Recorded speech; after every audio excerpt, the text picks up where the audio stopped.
34 male. I know it sounds bad, but please hear me out before you call me the asshole. My wife, 33, had a baby girl 7 months ago, and I'm deeply concerned about her health.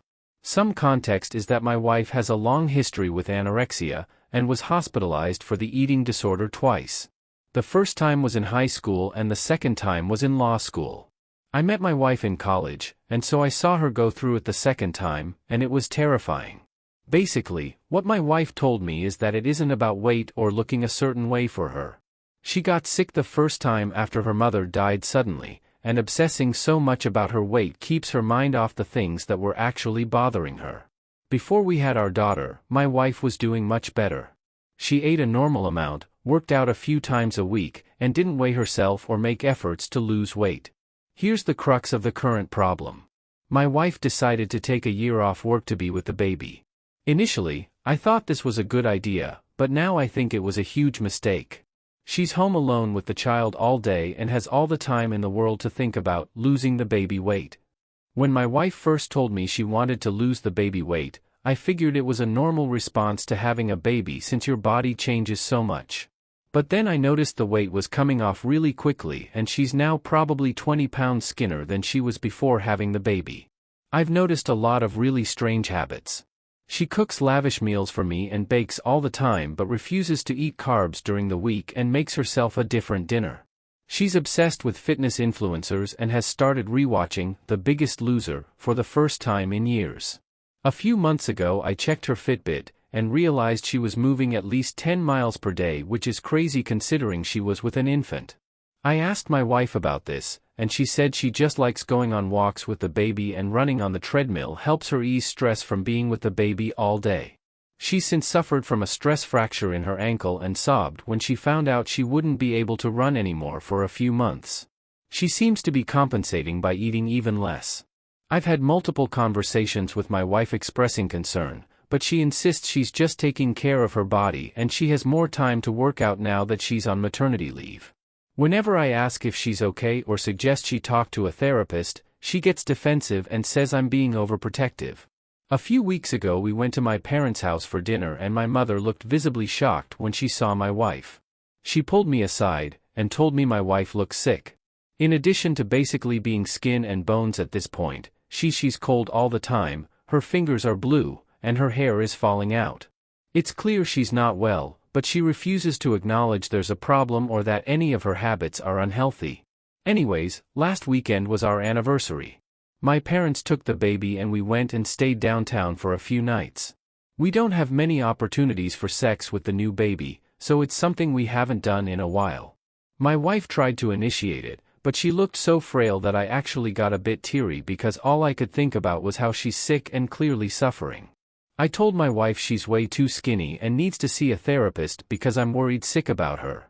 My wife, once again, accused me of being overprotective and said there was nothing wrong with exercising and wanting to look good after having a baby. I told her she didn't look good at her current weight, and that everyone was worried about her. When I said she didn't look good, I meant that it's clear she isn't healthy, but this comment really upset my wife.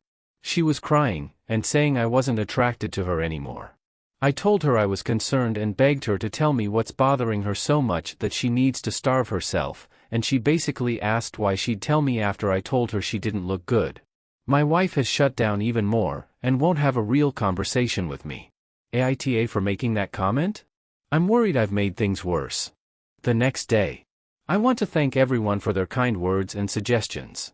Given I scared a lot of you, sorry, I thought I owed you an update given my wife and I have come to a sort of resolution. I was really struggling with the right approach to this issue, and many of you confirmed my instincts that I needed to get my wife to a hospital ASAP. I got really freaked out reading your comments plus doing my own research and realizing how deadly my wife's illness really is. To be honest, I was in denial about how bad it really was for a while. Maybe I desperately wanted to believe she was okay, but now it's so obvious to everyone that my wife has relapsed. I ended up calling my father-in-law shortly after I posted on Friday and expressed that I'm deeply concerned about my wife's safety and need help getting through to her. He's an amazing dad, and was on an airplane that night. He's about an hour flight away. My father-in-law and I had a long talk with my wife about how worried we are and how it's clear to everyone that she's not taking care of herself. My wife was angry and resistant at first, but my father-in-law made a comment about how hard it was for her to grow up without her mom, and how none of us would ever want that for our daughter. My wife still insisted she was fine, but it was at least enough to convince her to go in for a checkup. She also admitted for the first time that she's also experiencing dizziness and a fluttery heart, which obviously really upset me. Luckily, given her history plus the severity of some of her symptoms, we were able to get her in right away. Without getting into too many details, my wife has since been checked into an inpatient program not too far from where we live. I am experiencing a lot of conflicting emotions. On one hand, I am relieved she's finally getting help and I think she'll be okay since she's successfully overcome this twice before. Also, now that we have a daughter, I know she'll be more motivated than ever to recover from this. On the other hand, I'm obviously devastated that she's in so much pain and I'm disappointed in myself that I didn't intervene sooner.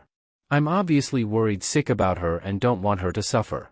She was emotional and crying when we left yesterday night because she didn't want to be without me or our daughter. It was terrible leaving her there, but I know it's the right thing to do. My mom has offered to help with the baby while I'm at work, so I have that covered, but I obviously miss my wife and wish she was home. Again, I know it's the right thing to do because the most important thing she can do right now is get the help she needs so she can live a long and hopefully very happy life. Thank you again for your comments, suggestions, and kind words. Some of your comments were honestly difficult to read, especially the one saying my wife is in serious danger, but you were correct. I also appreciate the many people who commented that they've gone through similar things and have made it through. It gives me hope that my wife will be okay too and can recover from this again. Thank you all so much, your kindness means the world to me.